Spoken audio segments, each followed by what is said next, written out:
নমস্কার। বাংলা সেরা গল্পে সবাইকে জানাই স্বাগত। শুরু করছি আজকের গল্প। আজ পড়ে শোনাব সাহিত্যিক ধূর্যটি প্রসাদ মুখোপাধ্যায়ের লেখা গল্প প্রেমপত্র। তাহলে শুরু করি। গল্পের নাম প্রেমপত্র। গল্প কখনো সত্য হয়? নিশ্চয়ই হয়, নচেত আমি কখনো প্রেমে পড়ি? বলো কি হে, প্রেমে তো সকলেই পড়ে। আমি তো আর সকলের একজন নই। জানি তুমি অসাধারণ, শুনি এক অসাধারণ ব্যক্তির অসাধারণ গল্পটি। দুই বন্ধুর মধ্যে কথা হচ্ছিল। দুজনেরই বয়স 30-এর উপর। ঠোঁটের চাপে, চোখের দীপ্তিতে, চিবুক চোয়ালের গঠনে পার্থক্য ধরা পড়ে। একজন বুদ্ধিমান, বুদ্ধির গর্বে গর্বিত। অন্যজন সাদাসিধে ভালো মানুষ। দুজনে নদীর ধারে গিয়ে বসল। দেখো, অসাধারণ ব্যক্তির অভ্যাসই হচ্ছে যে সে নিতান্ত সাধারণ ঘর পোষা লোকের কাছে তার অসাধারণত্বের বড়াই করে। যখন তার দলের অন্য ব্যক্তির বিদ্রূপে সে কর্ণপাতই করছে না, তখন দেখা যায় যে তার নিম্ন শ্রেণীর লোকের ঠাট্টায় সে বিচলিত হচ্ছে। নেপোলিয়নের সর্বদাই ভয় হতো প্যারিসের মেয়েলি আড্ডায়, বুলভার্ডদের কাফেতে তার সম্বন্ধে কে কি বলছে। তোমাদের দেশের যে কোনো বড় লোকের কথা স্মরণ করতে পারো, নজির পাবে। সেই জন্য আমার গল্প শুনে তুমি ঠাট্টা করলে আমি বিচলিত হব, কিন্তু ঘটনাটি নিতান্তই সাধারণ হলেও ব্যাপারখানি সত্যই অসাধারণ ও অলৌকিক। বলো। সে ছিল আমার খুব দূর সম্পর্কের আত্মীয়া। আমার সঙ্গে সম্বন্ধও হয়েছিল, বিয়ে করিনি। এক বন্ধুর সঙ্গে তার বিয়ে হয়। হয় কেন? আমি ঘটকালি করে দিয়ে দিই। বন্ধুর সঙ্গে বন্ধুত্ব হয় সায়েন্স অ্যাসোসিয়েশনের লেকচার হলে। ছেলেটি প্রকৃত বৈজ্ঞানিক, অর্থাৎ ইংরেজি না জানা, ইতিহাস মুখস্থ করবার অক্ষমতা এবং সংস্কৃত ঝামা অক্ষরের প্রতি প্রীতি না থাকার দরুনই যে সে বিজ্ঞান পড়ত তা নয়। তার নিজের মুখে শুনেছিলাম যে সে ছেলেবেলা থেকে লেন্স নিয়ে নাড়াচাড়া করত। বাপের বউবাজারে একটা পাথুরে চশমার দোকান ছিল। সে যাই হোক, বিবাহ নির্বিঘ্নে হয়ে গেল। বন্ধু স্ত্রীকে নিয়ে ঘরে পড়লেন। বছরখানেক কি দেড়েক পরে মেয়েটি এলো বাপের বাড়িতে। কারণটি শুনলাম সনাতন সাধভক্ষণ। মাসখানেক পরে এক গভীর রাতে মেয়েটির ভাই এসে ডাকাডাকি করল। কেদার দাসের বাড়ি যেতে হবে, ভীষণ বিপদ। শীতের রাত।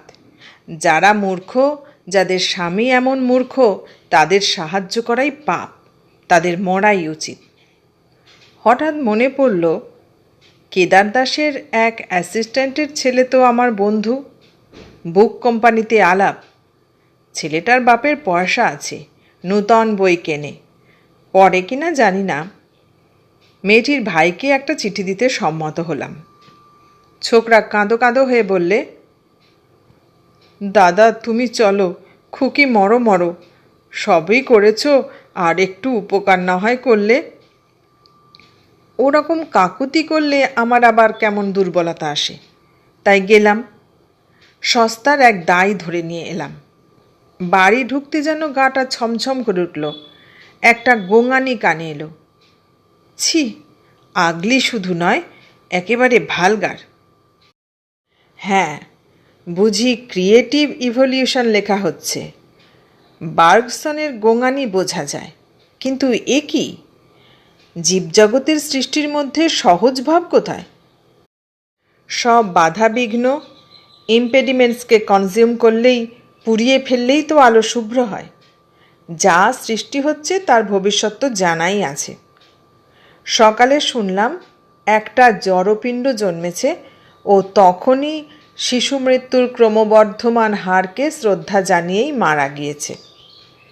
জড়পিণ্ডের জড়ভারতী মাটি তখনও জীবিতা, প্রথামতো খাবি খাচ্ছেন। উচ্ছন্ন যাক বাংলাদেশ। ভাগ্যিস একজন ডাক্তার এনে দিয়েছিলাম। ডাক্তারদেরও বিশ্বাস নেই। সেদিন দেখছিলাম বিলেতে শতকরা যত মেয়ে আঁতুর ঘরে মরে, অথচ যাদের মরা উচিত নয় তাদের মধ্যে শতকরা 18 জন মরে ডাক্তারদের দোষে, আর শতকরা সেই সংখ্যাই মরে নিজেদের মূর্খতা ও অজ্ঞানতার দোষে। তাহলে ডাক্তারের বাহাদুরিটা কি? তবু আনলাম এই যা। কি জানি কেমন করে নিজেকে দেখলাম আঁতুর ঘরের দরজায়। বোধহয় সৃষ্টিতত্ত্বের শেষ ফলটি দেখতে সমালোচকের নেশাই তাই। ভাগ্যিস ঐতিহাসিক নই। গলা পর্যন্ত ঢাকা ঘরের কোণে হাঁড়িতে গুলের আগুন টিমটিম করে জ্বলছে। ধোঁয়ার বুহ ভেদ করে কিছুই নজরে পড়ে না। নজরে পড়ল এক জোড়া চোখ। কি করুণ! গরুগুলো যেমন করে চায়, কি বড়! আকাশ জুড়িয়া মেলিল তব আঁখি। চোখ দুটো বাড়তে বাড়তে আকাশ ভরিয়ে দিলে। ঘোলাটে মেঘের সঙ্গে মিশে টিপটিপ বৃষ্টি পড়ছে। চোয়ানো চাঁদের আলোয় ম্রিয়মাণ মুমূর্ষু দীপ্তি যেন আত্মগোপন করতে চাইছে। একটা যূথভ্রষ্ট বলাকা ডানার ঝাপটা দিতে দিতে করুণ আর্তনাদ করে উড়ে গেল। তারই আওয়াজ যেন কানে এলো। এসেছ? তার আর কি হয়েছে? এধারে যে ঘর বিষে ভরে গেল। গুল ভালো পুড়ছে না পিসিমা, হাঁড়িটা বাইরে নিয়ে যাও।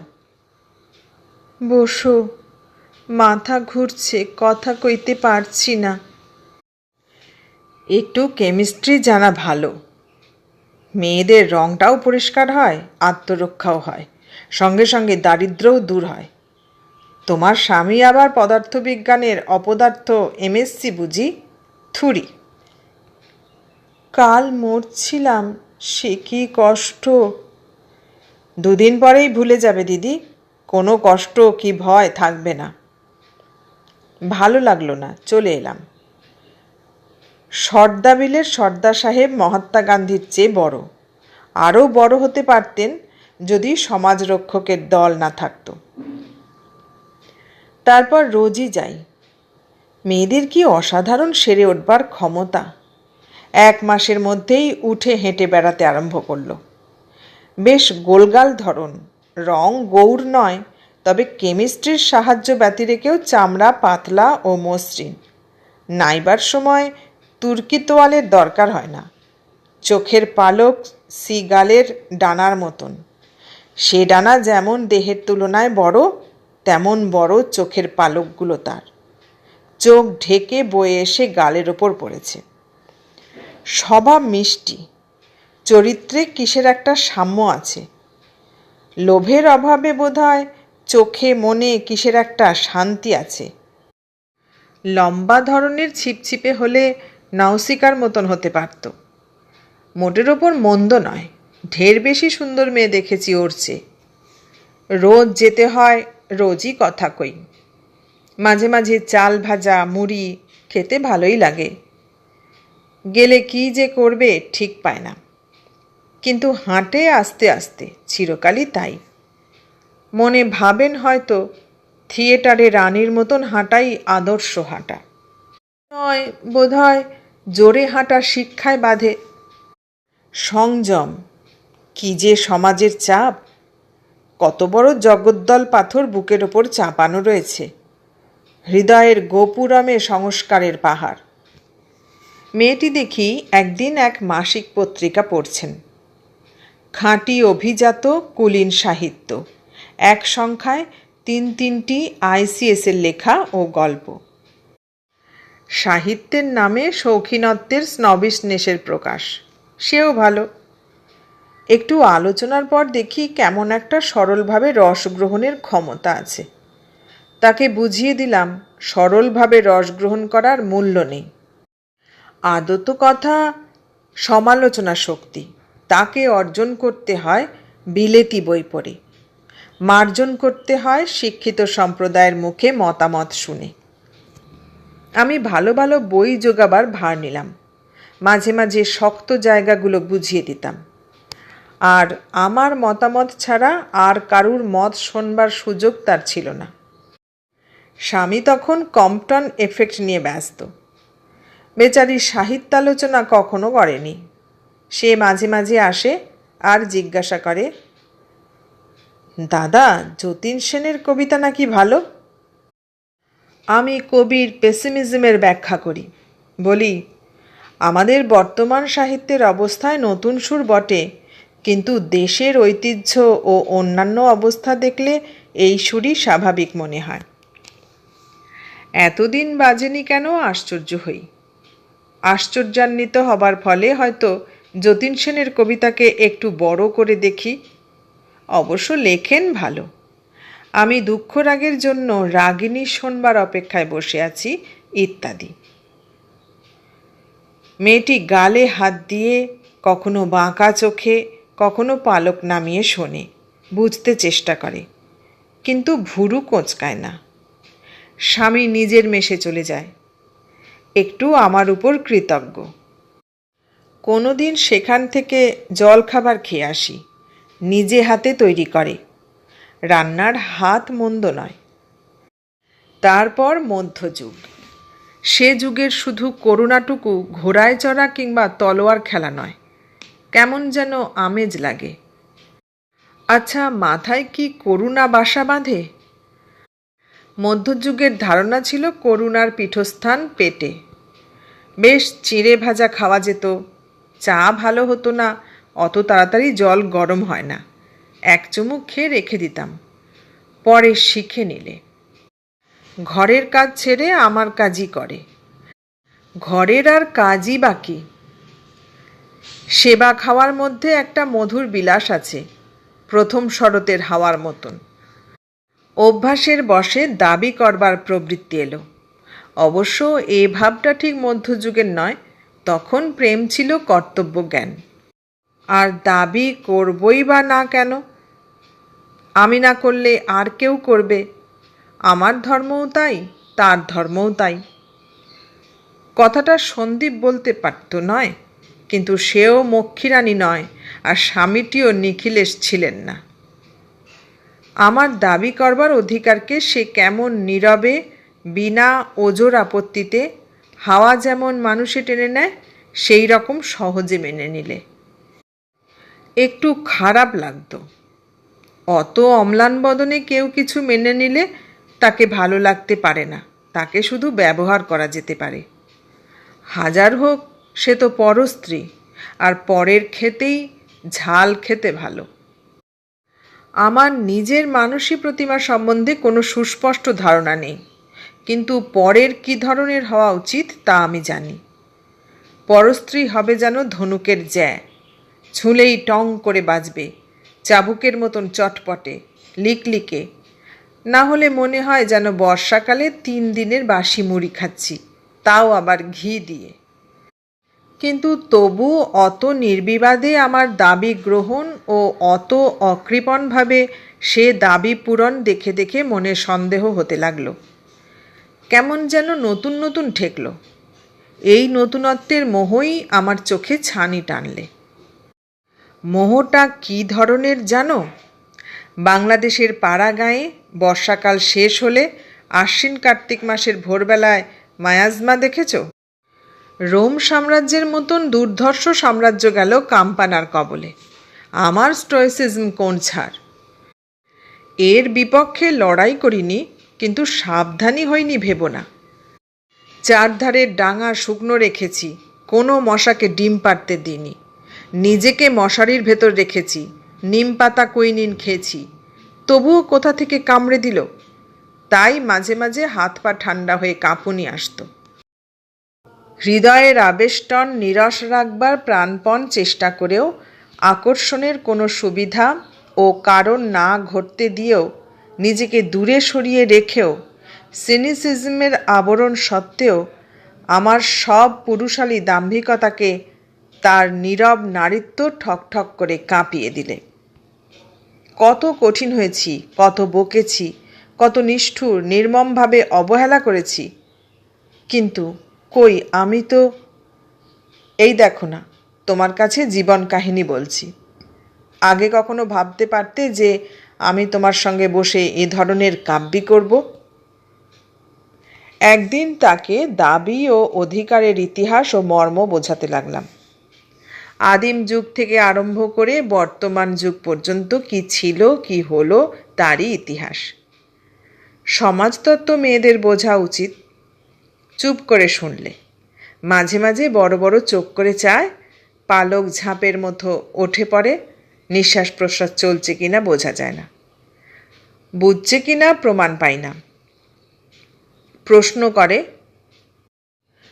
দাবি দেওয়ার ভাগ বাটোয়ারা করে কার কতটুকু রইল? যতটুকু রইল তাতে যদি সুখ না হয়, ভাগ না করে কেউ যদি শুধু দাবিই করে আর কেউ দাবির অধিকার পুরোপুরি স্বীকার করেই সুখ পায়, তাতে ক্ষতি কী? উত্তর দিই, মেয়েদের ওভাবে মেরি ও মার্থার খোঁয়ারে পড়তে পারো, জানি না ঠিক, কিন্তু পুরুষ মানুষের স্বভাব ও শিক্ষা ভিন্ন।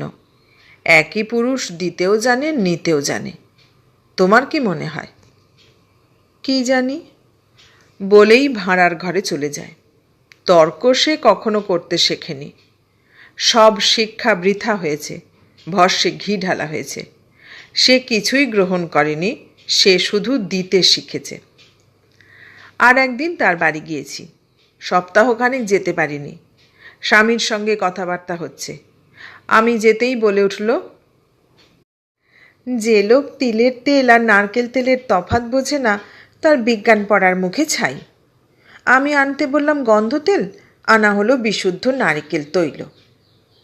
আমি বললাম, বৈজ্ঞানিকের মতোই কাজ করেছেন। ও সুগন্ধি তেলকে তোমার চুলের পক্ষে খারাপ ভাবে তাই আনেননি। আমার চুল কিসে ভালো হয় আর কিসে খারাপ হয় আমি জানি, বৈজ্ঞানিক জানে না। এ ফেরত দিও, যা বলেছি কাল এনো। বন্ধু একটু অপ্রস্তুতের হাসি হেসে চলে গেল। তারপর আধ ঘন্টা ধরে তাকে সেন দৃষ্টিতে লক্ষ্য করেছি। কোনো রকমের অনুশোচনার চিহ্ন পর্যন্ত নজরে পড়েনি। সংযম বটে, হয়তো সংযমের কথাই নয়। তবে কি মেয়েদের স্বভাব অন্য ধরনের? কারুর কাছে দাবি করে, যতটুকু না দিলে নয় তাই দেয়, দেবার সময় ঠকায়, যেন সবই দিচ্ছে। আবার কারুর দাবি মাথা পেতে গ্রহণ করে, দ্বিধা করে না, বুঝিয়ে দেয় আরও ভার সে সহ্য করতে পারে। প্রত্যেকেই মাল্টিপল পার্সোনালিটি, সামান্য উত্তেজনাতেই ডিসোসিয়েটেড হয়ে পড়ে। আগে ভাবতাম লোক ঠকিয়ে খায়, তা নয়। ঠিক এই সময় আমাকে বার্গসনে পেয়ে বসল। জীবনী শক্তি নাম শুনেই মনে হলো, তাই তো, সবই তো এরই কাজ, আমরা তো এরই হাতের পুতুল। বুঝলাম স্ত্রী জাতি তো এরই প্রধান এজেন্ট। লোকটার কি লেখবার ক্ষমতা! যা সন্দেহ করে এসেছি তাই ঠিক বলে দেয়, এই না হলে লেখক। সামান্য সামান্য ঘটনায় যার পারস্পর্য তুমি বার্গসন না পড়লে বুঝবে না। আমি প্রমাণ পেলাম যে আমি কোনো শক্তি প্রবাহের ঘূর্ণিতে পড়েছি। আমাকে ঘাড় ধরে কোথায় নিয়ে যাচ্ছে, টানের জোরে নিজত্বটুকু হারিয়ে ফেলেছি।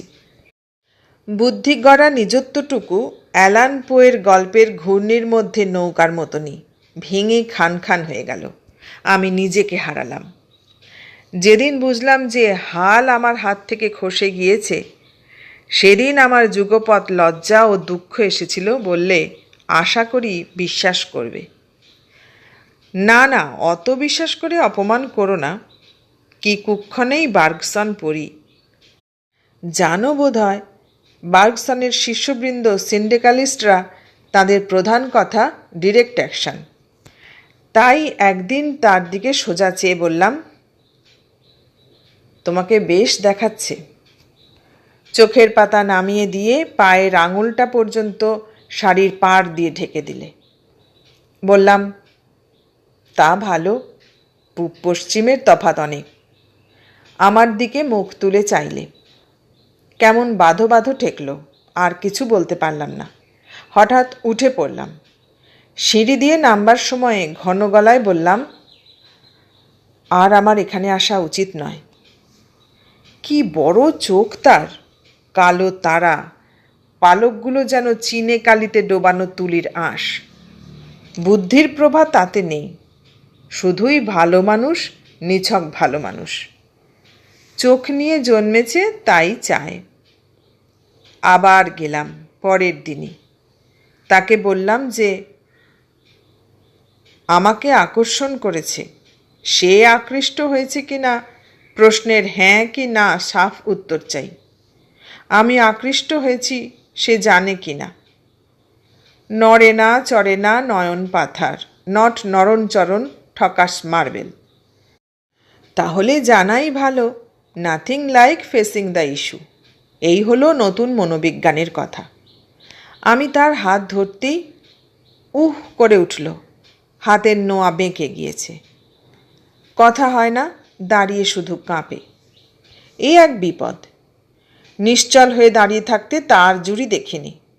হয় নির্বিকল্প সমাধির অবস্থা, না হয় প্রাণহীন স্পন্দনহীন জড়ভারতী।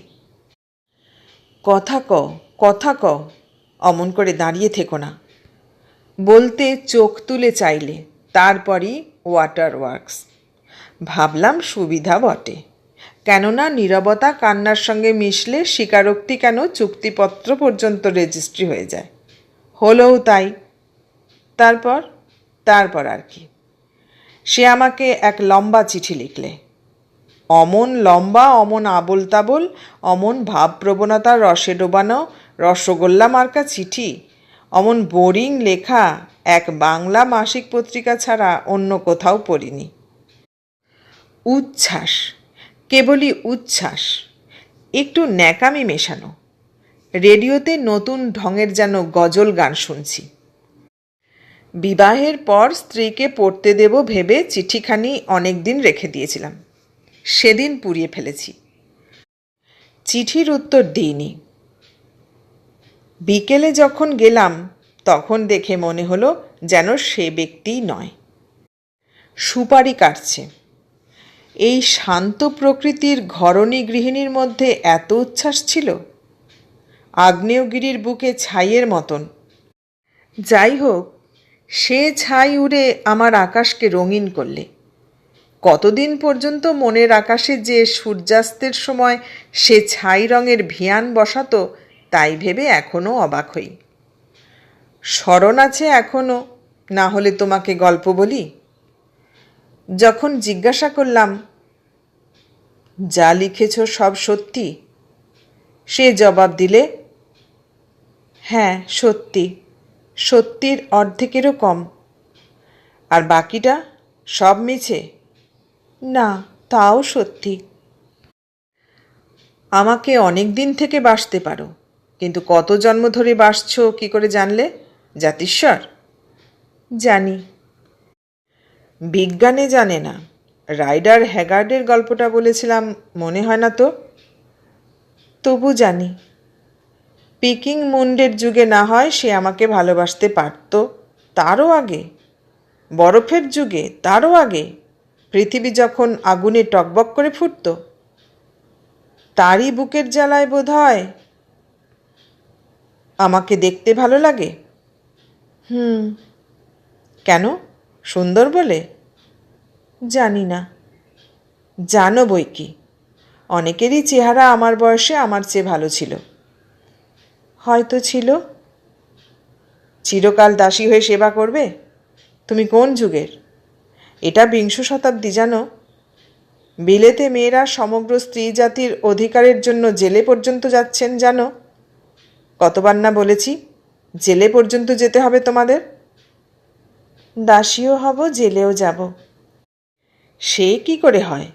বিবাহের সঙ্গে সঙ্গে দু কাজ একত্রে সমাধা হয়ে গিয়েছে যে। বিয়ে আমার হয়নি। এ কি কথা বলে? সেই যে 7 পাক, সেই যে মধু দেওয়া, পিঠে পুতুল আঁকা, মন্ত্রপাঠ। মন্ত্রের শক্তি দেখছি শুধু অনুরূপা দেবীই বুঝেছেন। সংস্কৃত মন্ত্রকে বাংলায় তর্জমা না করলে চলে না দেখছি। বিবাহ তোমার হয়ে গিয়েছে? না গো, হয়নি। কোথা থেকে তার গলায় এত জোর এলো কে জানে।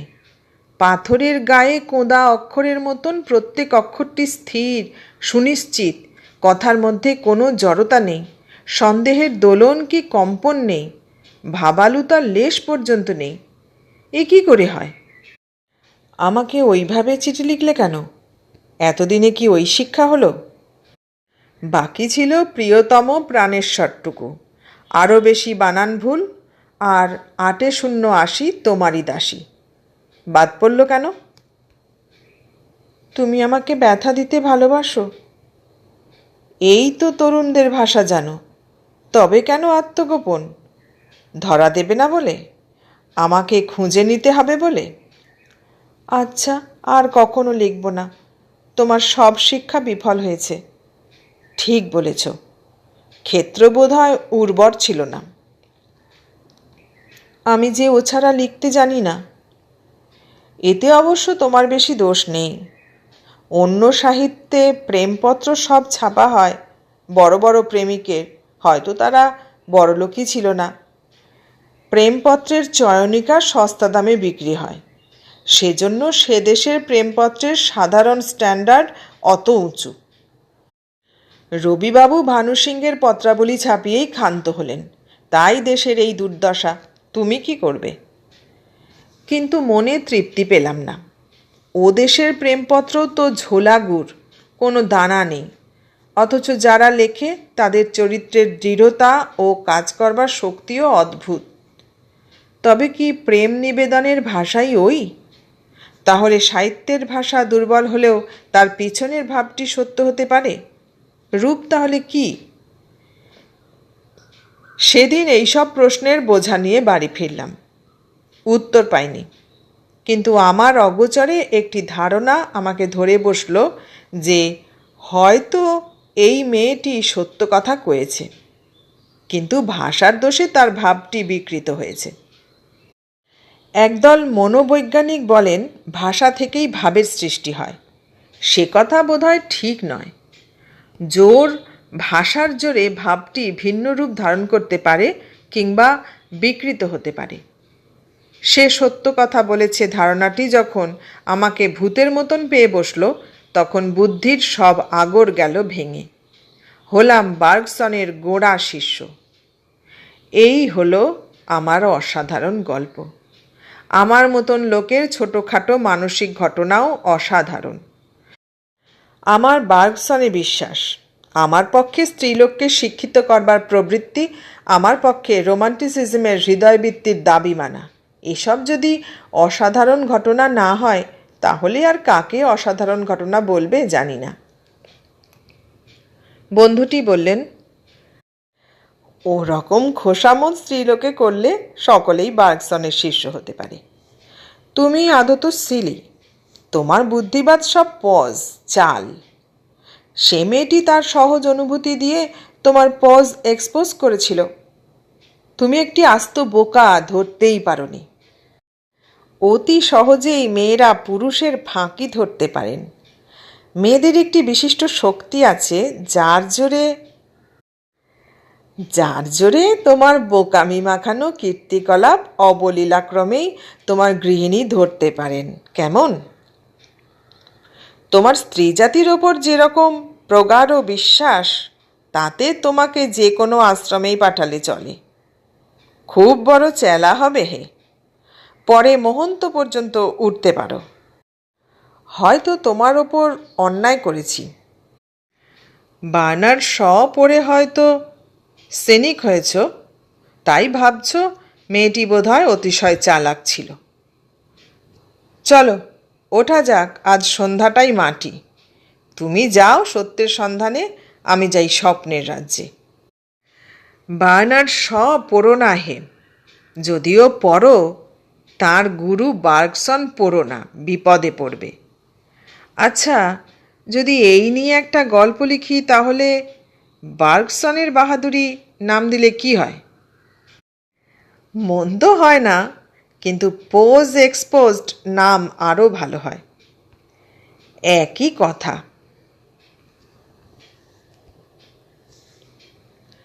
এতক্ষণ শুনলেন ধূর্যটি প্রসাদ মুখোপাধ্যায়ের লেখা গল্প প্রেমপত্র। কেমন লাগলো গল্পটা? ভালো লাগলে লাইক কমেন্ট শেয়ার করবেন, আর নতুন বন্ধু হলে সাবস্ক্রাইব করার অনুরোধ রইল। সবাইকে অনেক ধন্যবাদ জানিয়ে আজ এখানেই শেষ করলাম।